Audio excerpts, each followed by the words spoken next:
जैसी नहीं थी। वो एक बद्दुआ थी जो सदियों पहले किसी ने इस जमीन को दी थी। आसमान से ओस नहीं, बल्कि एक जहरीली ठंड बरस रही थी। घना सफेद कोहरा पूरे गांव पर ऐसे लिपटा हुआ था जैसे किसी ने मरे हुए जिस्म पर सफेद कफन उड़ा दिया हो। हवा इतनी भारी थी कि सांस लेने में भी फेफड़ों को मेहनत करनी पड़ रही थी। सन्नाटा इतना गहरा, इतना जानलेवा था कि अगर एक सूखा पत्ता भी पेड़ से टूटकर गिरे तो उसकी आवाज किसी धमाके जैसी लगे। सिर्फ एक ही आवाज थी जो इस खामोशी से बगावत कर रही थी। वो थी दूर कहीं से आते हुए आवारा कुत्तों के रोने की आवाज।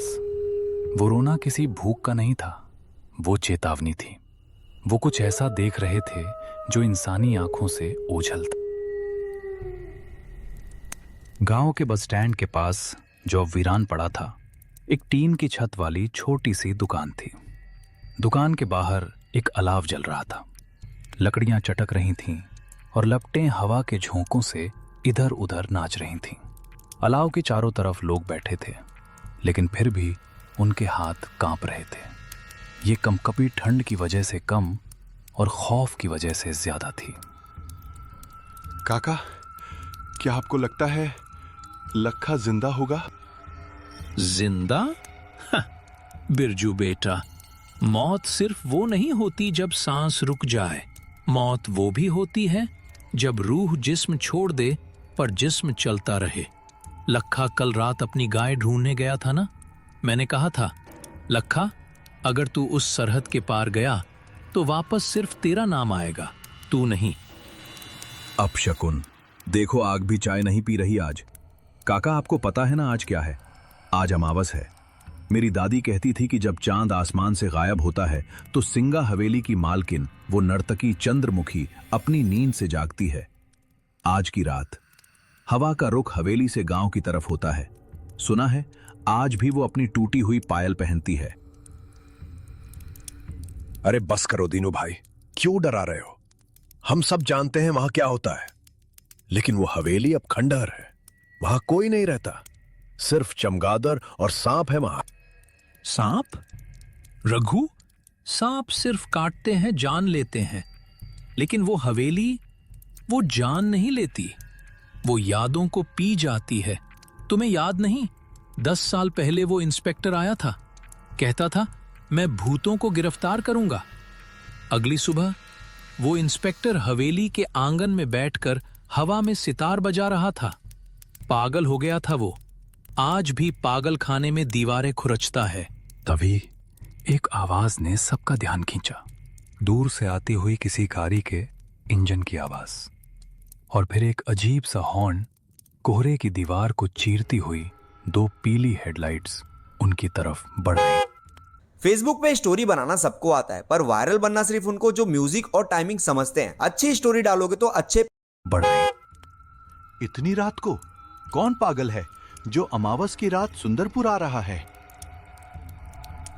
वो एक खटारा ऑटो रिक्शा था जो शहर के रेलवे स्टेशन से आ रहा था। रास्ता उबड़ खाबड़ था और हर गड्ढे पर ऑटो ऐसे उछलता था जैसे उसके पुर्जे बिखर जाएंगे।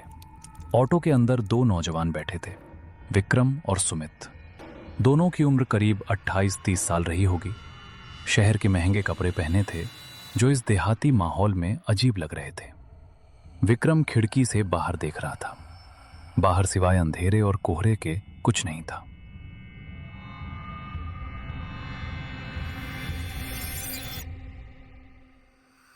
यार सुमित, मुझे अभी भी लग रहा है कि ये एक बहुत बड़ी गलती है।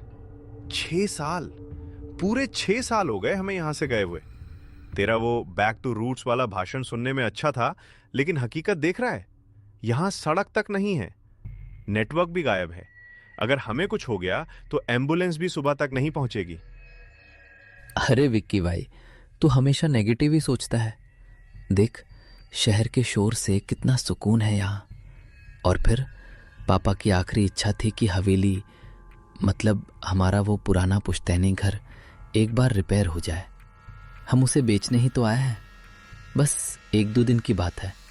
और वैसे भी मुझे बचपन में ये गांव बहुत पसंद था। याद है, हम वो पीछे वाले बगीचे में क्रिकेट खेलते थे। हाँ याद है। और मुझे ये भी याद है कि शाम के 6 बजते ही दादी हमें घर के अंदर खींच लेती थी। कहती थी हवा बदल गई है। तभी ऑटो वाले ने अचानक ब्रेक मारा। ऑटो एक झटके के साथ रुका। विक्रम का सिर रॉड से टकराते टकराते बचा। अरे भाई देख के चलाओ, क्या हुआ, गाड़ी क्यों रोक दी? साहब माफ करना, लेकिन मेरा ऑटो इससे आगे नहीं जाएगा। विक्रम ने सुमित की तरफ देखा। सुमित के चेहरे पर भी थोड़ी घबराहट आ गई थी। ऑटो वाले ने उनका सामान, 2 बैग जल्दी जल्दी सड़क पर उतारा। वो सामने देखिए, कोहरे के बीच वो सिंगा हवेली है। आज की रात उस रास्ते से गुजरना मतलब अपनी मौत को दावत देना है। पैसे आप आधे दे देना, पर मैं आगे नहीं जाऊंगा। क्या? अभी तो गांव का मोड़ आया है। हमारा घर तो वो पीपल के पेड़ के उस पार है। यहाँ बीच जंगल में कैसे उतरेंगे हम? एक सलाह मानिए साहब, अगर रास्ते में कोई आवाज़ आए, कोई आपको नाम से पुकारे या कोई सुरीला गाना सुनाई दे तो रुकना मत, बस चलते रहना, पीछे मुड़कर मत देखना। इससे पहले कि विक्रम कुछ और पूछता, ऑटो वाले ने किक मारी। ऑटो घर घर आया और फिर इतनी तेजी से यूटर्न लेकर भागा जैसे उसके पीछे कोई शैतान पड़ा हो। धूल और धुएं के गुबार में विक्रम और सुमित अकेले रह गए।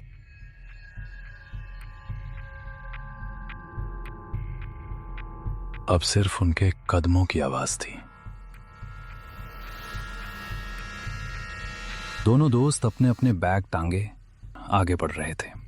कोहरा इतना घना था कि हवा में एक अजीब सी गंध थी, जैसे पुराने बंद कमरे की बासी हवा और रात की रानी के फूलों की बहुत तेज नशीली महक।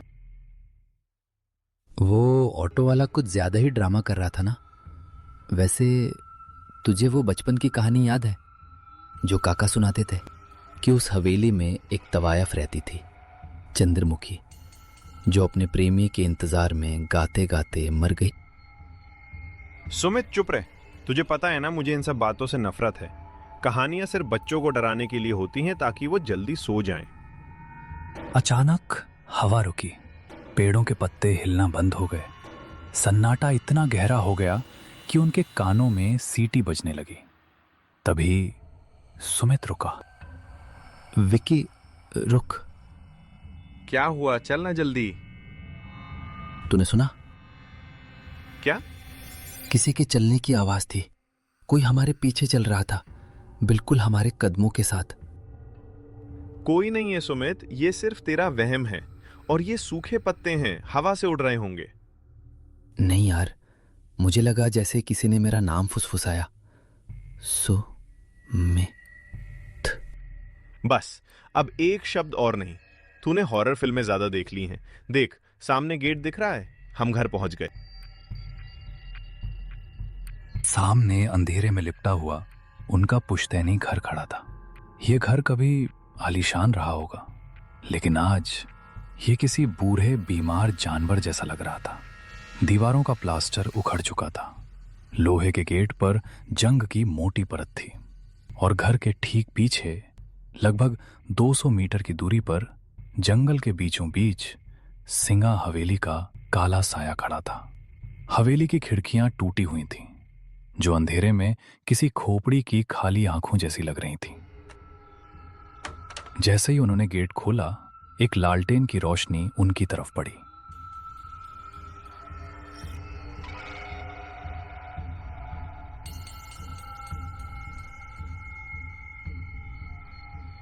सामने उनका पुश्तैनी घर अंधेरे में किसी सोए हुए दैत्य की तरह खड़ा था। बरामदे में एक लालटेन टंगी थी, जिसकी लौ हवा से जूझ रही थी। उसकी मध्यम रोशनी में एक साया हिला। कौन है वहां? मेरे पास लाठी है, चले जाओ यहां से। काका शांत हो जाइए, मैं हूं विक्रम और ये सुमित है। छोटी मालिक, विक्रम बेटा, हे भगवान। हरिया काका, जो विक्रम को बचपन में अपने कंधों पर घुमाया करते थे, आज उन्हें पहचान नहीं पाए। उनकी उम्र 60 के पार थी, लेकिन आज रात वो 80 साल के लग रहे थे। चेहरे पर झुर्रियां गहरी थीं, और आंखों में ऐसा डर था जो सिर्फ मौत को करीब से देखने पर आता है। This might be niche, but where can I find a moto group on this tiny island? If anyone's gonna know, it's gonna be Facebook groups. तुम लोग इतनी रात को? मैंने खत में साफ साफ लिखा था सूरज ढलने से पहले आ जाना। तुम लोगों को अंदाजा भी है कि तुम किस वक्त इस घर की दहलीज पर खड़े हो? अरे काका रिलैक्स कीजिए, ट्रेन लेट थी, फिर ऑटो वाले ने नखरे किए, अब हम आ गए हैं ना। चलिए अंदर चलिए, बाहर बहुत ठंड है। ठंड नहीं है सुमित, ये उसकी सांसें हैं। जल्दी जल्दी अंदर चलो, और खबरदार पीछे मुड़कर मत देखना, चाहे कोई भी आवाज आए।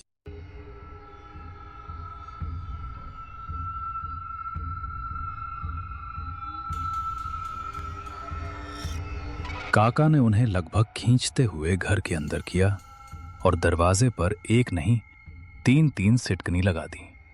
फिर उन्होंने दरवाजे पर कान लगाकर कुछ सुनने की कोशिश की। बाहर हवा का शोर था और शायद बहुत दूर किसी पायल की हल्की सी छनकार।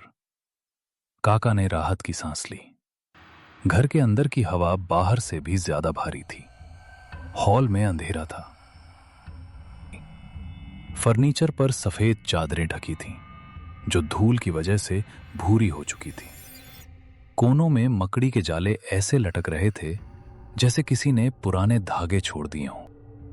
उफ, काका, यहां तो सांस लेना भी मुश्किल है। आपने सफाई नहीं करवाई? मालिक, मैं दिन के उजाले में ही आता हूं। इस घर में रात गुजारने की हिम्मत अब मुझ में नहीं रही।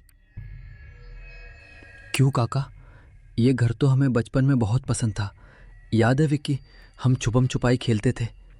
काका, वो हमारा पीछे वाला कमरा, ब्लू रूम, वो तैयार है ना?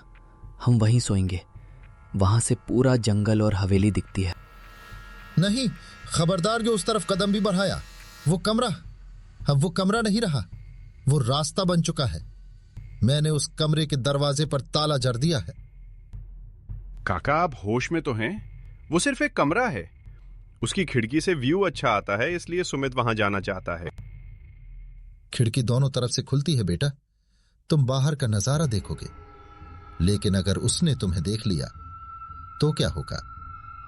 पिछले महीने रामू का जवान बेटा सिर्फ कौतूहल में उस खिड़की के पास खड़ा था। उसने वो धुन सुन ली। अगले दिन उसकी लाश उसी कमरे में मिली। उसका मुंह खुला हुआ था और उसकी आंखों में सफेद पत्थर जैसी चमक थी। काका की बात सुनकर हॉल में एक भारी खामोशी छा गई। सुमित की नजर अनजाने में हॉल के उस कोने में चली गई जहां अंधेरे में वो वर्जित दरवाजे पर एक बड़ा जंग लगा ताला लटका हुआ था। क्या इस घर में कोई बिल्ली है? मुझे लगा जैसे किसी के नाखूनों से लकड़ी खुरचने की आवाज आ रही है उस बंद कमरे की तरफ से। विक्रम, तूने काका की बातें दिल पे ले ली हैं। ये पुराना घर है, लकड़ियां चटकती हैं, चूहे होंगे। खाना खा और सो जा। सुबह होते ही हम इंजीनियर को बुलाकर काम शुरू करेंगे और शाम तक वापस शहर निकल जाएंगे। हाँ बेटा, सो जाओ। मैंने तुम दोनों का बिस्तर यहीं हॉल में लगाया है। मैं बरामदे वाले कमरे में सोऊंगा। और सुनो, अगर रात को प्यास लगे तो मटका यहीं पास में रखा है। उस तरफ मत जाना। चाहे कोई रोए चाहे कोई गाए, हिलना मत। विक्रम, सुमित प्लीज सो जा, अब सुबह बात करेंगे।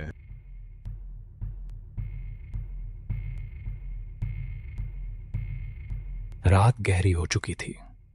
विक्रम अपनी थकान की वजह से तुरंत सो गया। उसकी खर्राटों की हल्की आवाज हॉल में गूंज रही थी। लेकिन सुमित अपनी रजाई में लेटा छत को घूर रहा था। उसकी आंखों में नींद का नामो निशान नहीं था। उसे एक अजीब सी बेचैनी हो रही थी, जैसे उसके शरीर के अंदर चींटियां रेंग रही हों। वो बार बार करवट बदल रहा था। उसकी नजरें न चाहते हुए भी अंधेरे में उस ताले वाले दरवाजे पर जाकर टिक जाती थीं। तभी हवा का रुख बदला। वो आवाज, वो धुन शुरू हो गई। पहले बहुत धीमी, जैसे कोई कान में फुसफुसा रहा हो, फिर थोड़ी तेज। ये कोई साधारण संगीत नहीं था। सुमित, इतने साल कहाँ थे तुम? मेरी धुन अधूरी है, आओ इसे पूरा कर दो। नहीं, ये वहम है। विक्रम, विक्रम उठो। सुमित ने हाथ हिलाने की कोशिश की, लेकिन उसका हाथ जंग गया था। उसे लगा जैसे उसका शरीर अब उसका नहीं रहा। उसकी उंगलियां अपने आप रजाई हटाने लगीं। उसके पैर उसकी मर्जी के खिलाफ जमीन पर उतर गए। सुमित बिस्तर से खड़ा हो गया। उसकी चाल अब इंसानों वाली नहीं थी। वो किसी कटी हुई पतंग की तरह हवा के बहाव में बहता हुआ उस बंद दरवाजे की तरफ बढ़ने लगा। उसकी आंखों की पुतलियां गायब हो चुकी थीं। सिर्फ सफेदी बची थी। उसके चेहरे पर एक अजीब सी शांति भरी मुस्कान थी। वो दरवाजे के पास पहुंचा। उसने अपना हाथ उस जंग लगे ताले पर रखा। ताला, जो लोहे का था, सुमित के छूते ही बर्फ जैसा ठंडा हो गया। बिना चाबी के सिर्फ छूने भर से ताला खुल गया। जंजीरें जमीन पर गिर गईं। आवाज से विक्रम की नींद में खलल पड़ा। उसने करवट बदली। Sumit, Angel One app is built for traders. Open. रात के करीब 2 बज रहे थे। हॉल में अचानक तापमान गिर गया था। इतनी ठंड थी कि सांस भी धुएं की तरह बाहर निकल रही थी। इतनी ठंड क्यों है? काका, खिड़की खुली रह गई क्या? विक्रम, जो थका हुआ था और गहरी नींद में था, एक अजीब सी सिहरन से जाग गया।